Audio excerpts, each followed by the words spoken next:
नमस्कार साथियों, एग्जाम वाला एमसीक्यू में आप सबका स्वागत है। आज हम बात करेंगे प्राचीन भारतीय इतिहास के स्रोत से संबंधित 50 महत्वपूर्ण प्रश्न। ठीक, जो लगभग सभी एग्जामों में पूछे जाते हैं। हम लोग शुरू करते हैं। पहला क्वेश्चन है, भारतीय प्राचीन भारतीय इतिहास का सबसे महत्वपूर्ण साहित्यिक स्रोत कौन सा है? ऑप्शन ए है Veda, option B Purana, option C Ramayana, option D Mahabharata. तो इसका सही आंसर होगा option A. Option A is the correct answer, वेद।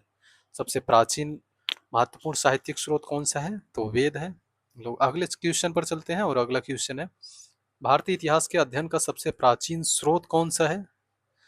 भारतीय इतिहास के अध्ययन का सबसे प्राचीन स्रोत, और ऑप्शन में देखा जाए तो ऑप्शन ए है वेद, ऑप्शन बी जातक, ऑप्शन सी है पुराण, ऑप्शन डी अर्थशास्त्र। तो इसका सही आंसर होगा ऑप्शन ए वेद। ठीक, तो option A is correct answer. लोग आगे चलते हैं और नेक्स्ट बात करते हैं, ऋग्वेद में कुल कितने मंडल हैं? अगर कुल मंडल की बात किया जाए तो ऋग्वेद में कुल कितने मंडल हैं? ऑप्शन देखा जाए तो ऑप्शन ए में 8 है, option B 10, option C 12, option D 16। तो इसका सही आंसर होगा ऑप्शन बी। ऋग्वेद में कुल 10 मंडल हैं। ठीक, तो option B is correct answer. हम लोग नेक्स्ट क्वेश्चन पर चलते हैं और अगला क्वेश्चन है, पुराणों की संख्या कितनी मानी गई है? ठीक, तो पुराणों की संख्या कितनी मानी गई? हम लोग ऑप्शन देखते हैं तो ऑप्शन ए में 12 है, ऑप्शन बी 16, ऑप्शन सी 18 और ऑप्शन डी 24। तो इसका सही आंसर होगा ऑप्शन सी 18। ठीक, तो पुराणों की संख्या कितनी मानी गई है? 18। सी इज द करेक्ट आंसर। हम लोग अगले क्वेश्चन पर चलते हैं और अगला क्वेश्चन है, अर्थशास्त्र के लेखक कौन है? ठीक, अर्थशास्त्र के लेखक कौन है? ऑप्शन देखते हैं। Option A Kalidas, option B Kautilya और ऑप्शन सी पाणिनि और ऑप्शन डी पतंजलि। तो इसका सही आंसर होगा ऑप्शन बी कौटिल्य। अर्थशास्त्र के लेखक कौन है? कौटिल्य। यहाँ पता होना चाहिए, अर्थशास्त्र जो है राजनीति से संबंधित पुस्तक है। ठीक, नाम इसका अर्थशास्त्र है लेकिन ये राजनीतिक विषय वस्तु है इसकी। हम लोग आगे चलते हैं और नेक्स्ट बात करते हैं, अष्टाध्यायी। अष्टाध्यायी की रचना किसने की? तो ऑप्शन ए है Panini, option B Patanjali, option C Katyayana, option D Kautilya. तो अष्टाध्यायी की रचना जो है पतंजलि ने किया। तो इसका सही ऑप्शन ए होगा। तो option A is correct answer. हम लोग नेक्स्ट चलते हैं और अगले क्वेश्चन पर। अगला क्वेश्चन है, महाभाष्य के लेखक हैं? तो option A Patanjali, option B Panini और option C Banabhatta, option D Kalidasa. Mahabhashya के लेखक कौन है? तो option A is correct answer, Patanjali. ठीक, महाभाष्य के लेखक पतंजलि हैं। तो option A is correct answer. हम लोग अगले क्वेश्चन पर चलते हैं। अगला क्वेश्चन है, राजतरंगिणी के लेखक कौन है? ठीक, option A Banabhatta, option B Kalhana, option C Kalidasa, option D अश्वघोष। ठीक, तो इसका सही आंसर होगा कल्हड़। ठीक, तो option B is correct answer. हम लोग आगे चलते हैं और नेक्स्ट बात करते हैं, हर्षचरित के लेखक हैं? तो हर्षचरित एक बहुत फेमस किताब है, इसके लेखक कौन है? Option A Banabhatta, option B Kalidasa, option C Kalhana, option D अश्वघोष। ठीक, तो इसके लेखक हैं बाणभट्ट। तो option A is correct answer. हम लोग अगले क्वेश्चन पर चलते हैं, बुद्ध चरित के रचयिता कौन है? ठीक, बुद्ध चरित ये भी एक साहित्यिक स्रोत है। तो हम लोग इसमें देखते हैं, ऑप्शन ए अश्वघोष, option B Nagarjuna, option C Banabhatta, option D Kalidasa. तो बुद्ध चरित का रचयिता कौन है? तो अश्वघोष है। तो option A is correct answer. ठीक, हम लोग नेक्स्ट क्वेश्चन पर चलते हैं और अगला क्वेश्चन है, बुद्ध साहित्य मुख्यतः किस भाषा में रचित है? ठीक, तो इसका ऑप्शन ए है संस्कृत, ऑप्शन बी पाली, ऑप्शन सी प्राकृत, ऑप्शन डी अपभ्रंश। तो बुद्ध साहित्य जो है मुख्यतः पाली भाषा में लिखे गए हैं। तो इसका option B is correct answer. हम लोग अगले क्वेश्चन पर चलते हैं। अगला क्वेश्चन है, जैन साहित्य मुख्यतः किस भाषा में लिखा गया है?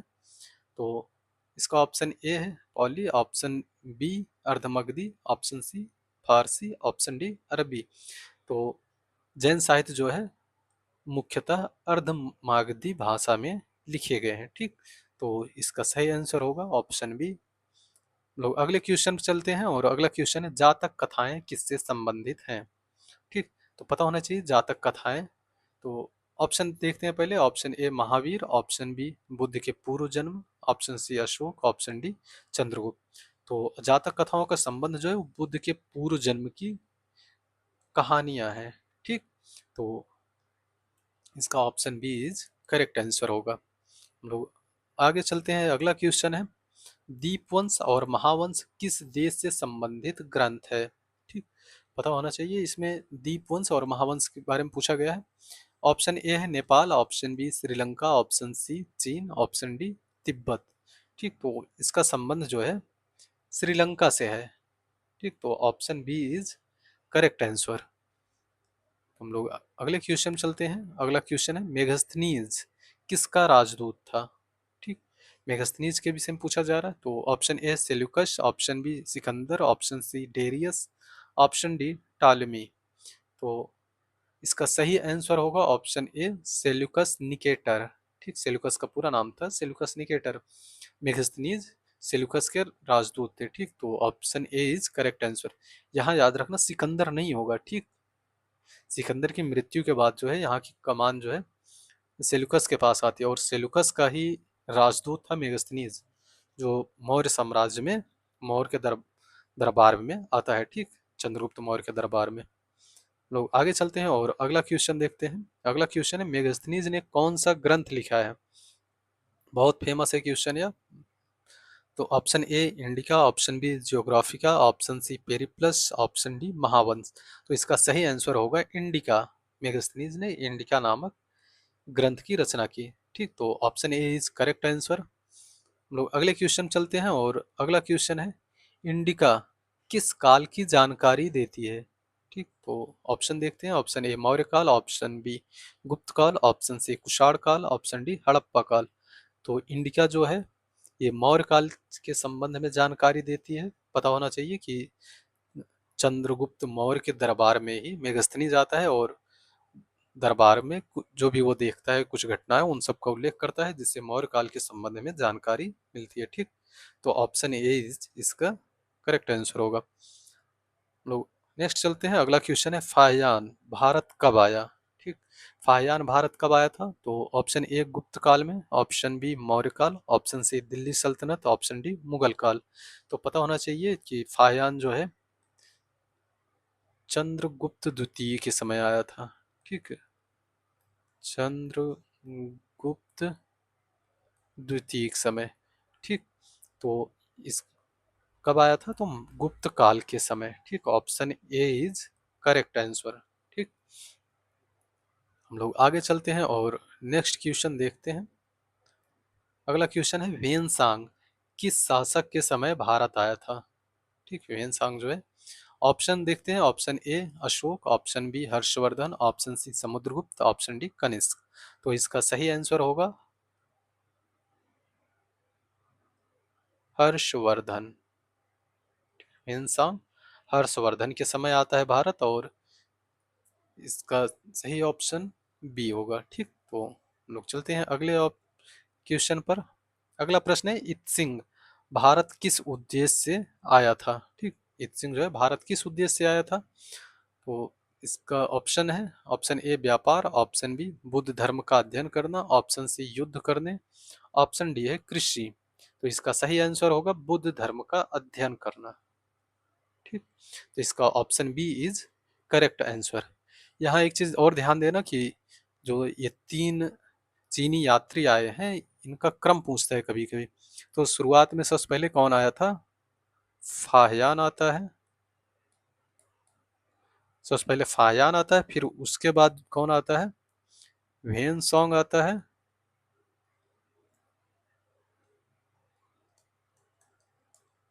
वेन सॉन्ग और उसके बाद आता है इत्सिंग। ठीक, ये इन तीनों का क्रम है। ये कभी कभी एग्जाम में पूछा जाता है तो पता होना चाहिए। फाहियान किसके समय आया था, चंद्रगुप्त द्वितीय के समय। और वेन सॉन्ग किसके समय आया था, हर्षवर्धन के समय। और हर्षवर्धन के समय आए थे और इत सिंह जो है हर्षवर्धन के बाद के समय आए थे। ठीक है, लोग आगे चलते हैं और नेक्स्ट बात करते हैं। अगला क्वेश्चन है अलबरूनी। अलबरूनी भारत किसके साथ आया? ठीक, तो ऑप्शन ए है Mahmud Ghaznavi, option B Babur, option C Akbar, option D Sikandar. तो इसका सही आंसर होगा महमूद गजनवी। ठीक, अलबरूनी जो है महमूद गजनवी के समय भारत आया था। ठीक, तो इसका सही आंसर ए होगा। तो आगे चलते हैं और नेक्स्ट बात करते हैं अभिलेखों का अध्ययन कहलाता है। ठीक, अभिलेखों का अध्ययन क्या कहा जाता है? ऑप्शन ए है पुरालिपि शास्त्र, अभिलेख शास्त्र, मुद्रा शास्त्र, पुरातत्व शास्त्र। तो अभिलेखों का अध्ययन जो है अभिलेख शास्त्र कहा जाता है। ठीक, तो option B is correct answer. हम लोग नेक्स्ट चलते हैं और अगला क्वेश्चन है प्राचीन लिपियों का अध्ययन कहलाता है। प्राचीन लिपियों का अध्ययन क्या कहलाएगा? ऑप्शन देखते हैं पुरालिपि शास्त्र, अभिलेख शास्त्र, मुद्रा शास्त्र, मानव शास्त्र। तो इसका सही आंसर होगा पुरालिपि शास्त्र। तो option A is correct answer. अगले क्वेश्चन चलते हैं हम लोग। अगला क्वेश्चन है सिक्कों के अध्ययन को क्या कहा जाता है? ठीक, सिक्कों के अध्ययन को क्या कहा जाएगा? ऑप्शन देखते हैं न्यूमिस्टिमैटिक्स, एपिग्राफी, पैलियोग्राफी, आर्कियोलॉजी। ठीक, तो इसका सही आंसर होगा ऑप्शन ए न्यूमिस्मैटिक्स।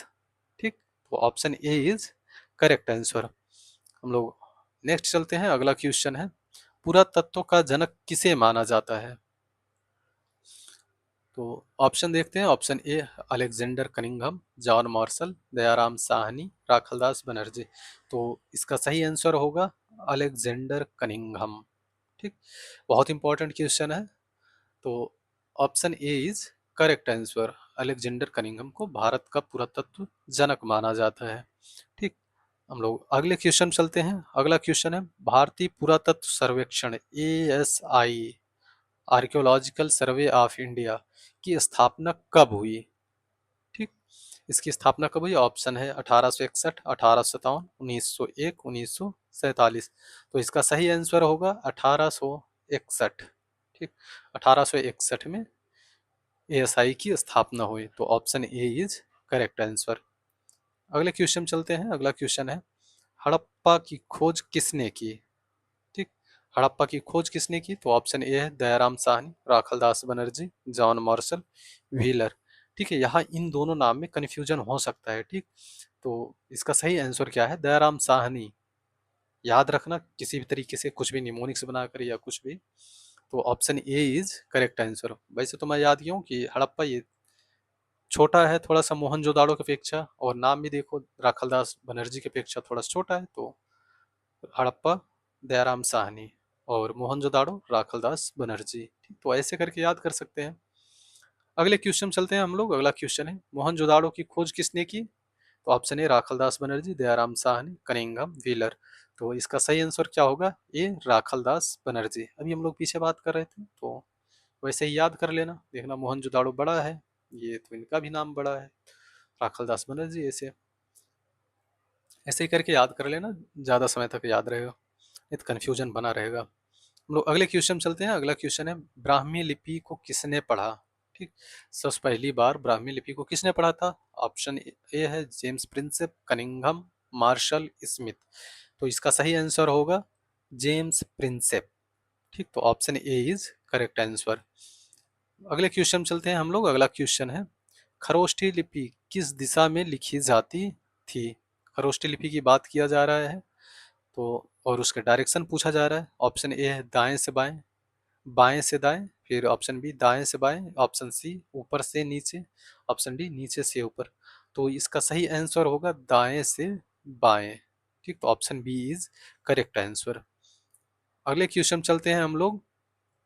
ब्राह्मी लिपि कैसे लिखी जाती थी, ये पूछा जा रहा है कि ब्राह्मी लिपि लिखी जाती थी। ऑप्शन ए है बाएं से दाएं, ऑप्शन सी दाएं से बाएं, ऑप्शन सी ऊपर से नीचे, ऑप्शन डी किसी भी दिशा में। तो इसका सही आंसर होगा बाएं से दाएं। ठीक, तो ब्राह्मी लिपि कैसे लिखी जाती थी? बाएं से दाएं। जैसे यहाँ जो भी लिखा गया है देख रहे होंगे, ये कैसे लिखा गया है? बाएं से दाएं। ठीक, तो लेफ्ट टू राइट। ठीक, लेफ्ट टू राइट कौन सी लिखी जाती है? ब्राह्मी लिपि। और देखा जाए अगर राइट टू लेफ्ट कौन सी लिपि लिखी जाती है? तो खरोष्टी लिपि जो हम लोग इसके पहले देखें। अगले क्वेश्चन चलते हैं हम लोग। अगला क्वेश्चन है, अशोक के अभिलेख मुख्यतः किस लिपि में लिखे गए हैं?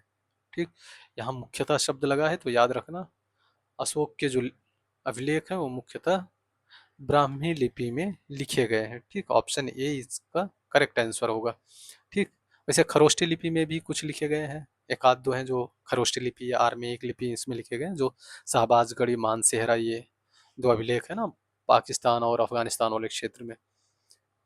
ठीक, तो उनको छोड़कर लगभग सभी जो है ब्राह्मी लिपि में लिखे गए हैं। अगले क्वेश्चन चलते हैं हम लोग, अशोक के शिलालेख किस भाषा में है? ठीक, यहाँ भाषा पूछा जा रहा है। तो ऑप्शन ए है Prakrit, option B Sanskrit, option C Pali, option D Hindi. तो इसका सही आंसर होगा प्राकृत। ठीक, तो option A is correct answer. Ashoka ने भारत में जितने भी अभिलेख लिखवाए हैं उसमें सभी में लगभग प्राकृत भाषा का प्रयोग किया गया है। लोग अगले क्वेश्चन चलते हैं। अगला क्वेश्चन है, सबसे प्रसिद्ध स्तंभ लेख कौन सा है? ठीक, option A Prayag Prashasti, option B Junagadh, option C Hathi Gupha और ऑप्शन डी नासिक। पता होना चाहिए कि ये भी शिलालेख है, ये भी शिलालेख है, ये भी शिलालेख है। ठीक, तो केवल एक बचता है प्रयाग प्रशस्ति, पता होगा प्रयाग प्रशस्ति या स्तंभ लेख है। ठीक, तो option A is correct answer. ठीक, आगे चलते हैं हम लोग। अगला क्वेश्चन है, प्रयाग प्रशस्ति किसने लिखी है? ठीक, तो ऑप्शन ए है Harishena, option B Banabhatta, option C Kalidasa, option D अश्वघोष। ठीक, तो इसके लेखक कौन है? तो हरिशेन है। ठीक, option A is correct answer. और पता होना चाहिए प्रयाग प्रशस्ति में किसके विषय में लिखा गया है, या तो समुद्रगुप्त के विषय में लिखा गया है। ठीक, समुद्रगुप्त, समुद्रगुप्त की वीरता के विषय में लिखा गया है। समुद्रगुप्त ने, कहा जाता है कि बहुत सारी युद्ध लड़े हैं और समुद्रगुप्त को ही भारत का नेपोलियन कहा जाता है। और समुद्रगुप्त के ही दरबारी कवि थे हरिशेन, तो हरिशेन ने ही प्रयाग प्रशस्ति की रचना की है। लोग आगे चलते हैं और नेक्स्ट क्वेश्चन बात करते हैं। अगला क्वेश्चन है, हाथी गुम्फा अभिलेख, हाथी गुम्फा अभिलेख किस शासक का है? ठीक, तो ऑप्शन ए है Kharavela, option B Ashok, option C Samudragupta, option D Kanishka. तो इसका सही आंसर क्या होगा? Option A Kharavela. हाथी गुम्फा अभिलेख खारवेल से संबंधित है। ठीक, तो option A is correct answer. ये खारवेल कहाँ के शासक थे? जो वर्तमान में उड़ीसा है। ठीक, तो उस टाइम कलिंग हुआ करता था, तो कलिंग के ये शासक थे। ठीक, आगे चलते हैं हम लोग। नेक्स्ट है अगला क्वेश्चन, जूनागढ़ अभिलेख किससे संबंधित है? ठीक, जूनागढ़ अभिलेख किससे संबंधित है? Option A Rudradaman, option B Ashok, option C Samudragupta, option D Kanishka. ठीक, तो इसका सही आंसर होगा रुद्रदामन। ठीक, पता होना चाहिए जूनागढ़ अभिलेख या गुजरात में जूनागढ़ पहाड़ी के पास स्थित है। ठीक, कहाँ पर? गुजरात में। और यह किस भाषा में लिखा गया है यह भी पता होना चाहिए। इसकी भाषा की बात किया जाए तो यह संस्कृत भाषा में लिखा गया है, संस्कृत भाषा में लिखा गया और चंपू शैली में लिखा गया है। ठीक, चंपू शैली का मतलब है कि इसमें गद्य और पद्य दोनों मिक्स है। ठीक, और पता होना चाहिए रुद्रदामन एक विदेशी था। ठीक है, विदेशी मतलब कि यह इंडो ग्रीक था। लोग आगे चलते हैं और नेक्स्ट बात करते हैं। अगला है, मुद्राओं से किस प्रकार की जानकारी प्राप्त होती है? ठीक, जो प्राचीन अभिलेख में मिले हैं, कुछ मुद्राएं मिले हैं किसी उत्खनन में, तो उसे किस प्रकार की जानकारी प्राप्त होती है पूछा जा रहा है। तो इसका ऑप्शन है, ऑप्शन ए आर्थिक स्थिति, ऑप्शन बी धार्मिक स्थिति, ऑप्शन सी राजनीतिक स्थिति, ऑप्शन डी उपरोक्त सभी। तो पता होना चाहिए मुद्राओं से लगभग सभी की जानकारी इसकी मिलती है। आर्थिक स्थिति की भी जानकारी मिलेगी, धार्मिक स्थिति की मिलेगी और राजनीतिक स्थिति की जानकारी मिलती है। ये कैसे मिलेगी? तो समझो जैसे कोई भी मुद्रा है और मुद्रा किस धातु की बनी है, ये उस साम्राज्य की या उस समय की आर्थिक स्थिति के बारे में बताएगा। अगर मान लो तांबे का है तो आर्थिक स्थिति कमजोर रही होगी, अगर सोने का है तो आर्थिक स्थिति अच्छी थी। और अगर इस मुद्रा में कहीं पर लिखा गया है कि इन्होंने अश्वमेध यज्ञ किया था, ठीक है, यज्ञ करते हुए दिखाया गया है, तो इसका मतलब उस समय अश्वमेध यज्ञ हुआ करते थे और किसी धार्मिक चिन्हों का प्रयोग किया गया है, तो वहाँ के उस समय की धार्मिक स्थिति के विषय में जानकारी मिलती है। राजनीतिक स्थिति की जानकारी ऐसे मिलती है कि जैसे कोई उपाधि धारण किया है, उसकी फोटो छपी है और नीचे उपाधि लिखी गई है महाराजाधिराज, ठीक। तो इससे क्या मिलती है कि वहाँ की राजनीतिक स्थिति की जानकारी मिलती है। तो इसका ऑप्शन कौन सही होगा? Option D is correct answer कि आर्थिक, धार्मिक और राजनीतिक तीनों जानकारी मिलती है, ठीक।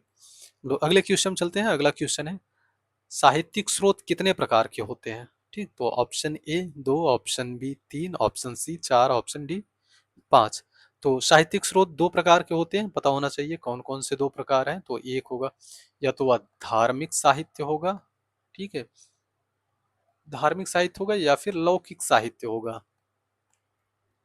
लौकिक साहित्य का मतलब जैसे किसी के यात्रा वृत्तांत हो गया या किसी के विषय में कोई लिखा, जैसे अर्थशास्त्र हो गया, ठीक।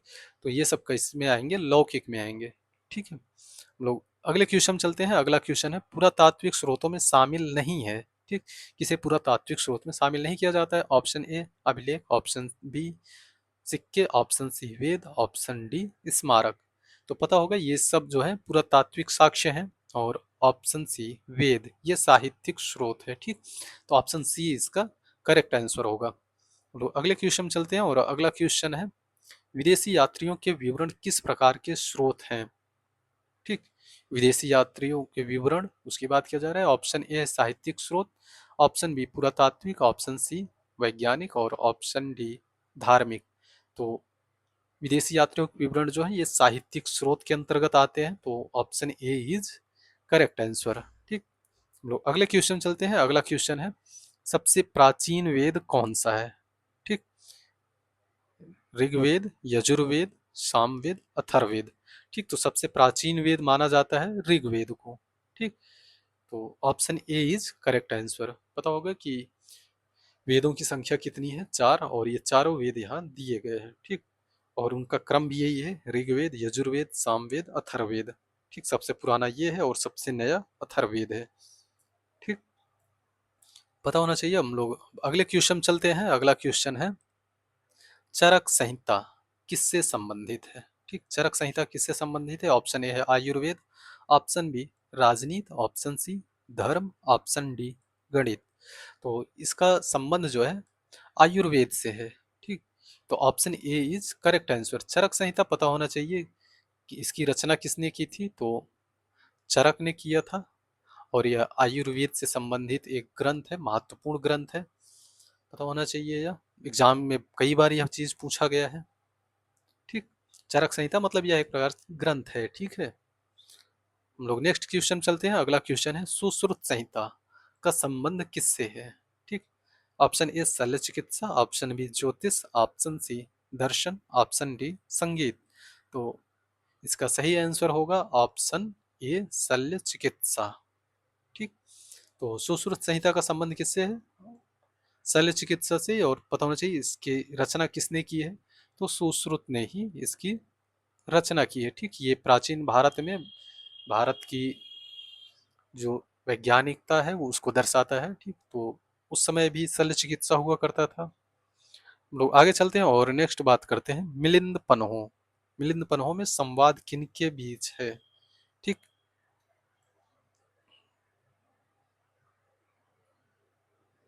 मिलिंद पन्हों इसमें संवाद किसके बीच है, तो पता होना चाहिए। ऑप्शन ए क्या है? मिनांडर और नागसेन, ऑप्शन बी अशोक और उपगुप्त, और ऑप्शन सी बुद्ध और आनंद, ऑप्शन डी महावीर और गौतम, ठीक। तो इसका सही आंसर होगा ऑप्शन ए मिनांडर और नागसेन, ठीक।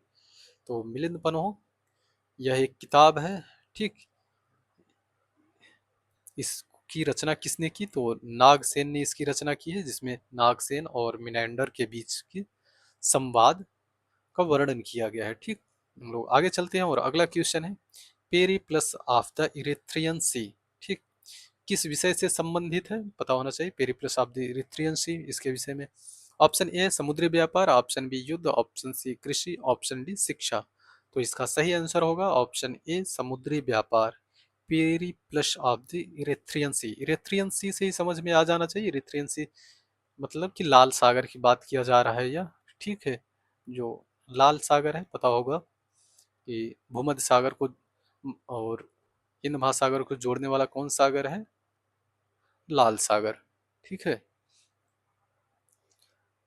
तो इसका option A is correct answer होगा। हम लोग अगले क्वेश्चन चलते हैं। अगला क्वेश्चन है टॉलेमी, ठीक। टॉलेमी किस रूप में प्रसिद्ध है? ए ऑप्शन भूगोलवेत्ता, ऑप्शन बी चिकित्सक, ऑप्शन सी कवि, ऑप्शन डी दार्शनिक। तो इसका सही आंसर होगा भूगोलवेत्ता, ठीक। इसका option A is correct answer. लोग अगले पे चलते हैं और अगला क्वेश्चन है प्राचीन इतिहास के अध्ययन का प्रमुख पुरातात्विक स्रोत कौन सा है, ठीक। पुरातात्विक स्रोत की बात किया जा रहा है यहाँ। ऑप्शन ए अभिलेख, ऑप्शन बी सिक्के, ऑप्शन सी स्मारक, ऑप्शन डी उपरोक्त सभी, ठीक। तो इसका सही ऑप्शन होगा पुरातात्विक स्रोत की बात किया जाता है और प्रमुख की बात किया जा रहा है, ठीक। अगर वैसे प्रमुख की बात किया जाए तो इसमें लगभग सभी आ जाते हैं, ठीक है। अभिलेख भी है, सिक्के भी हैं, स्मारक भी हैं, ठीक।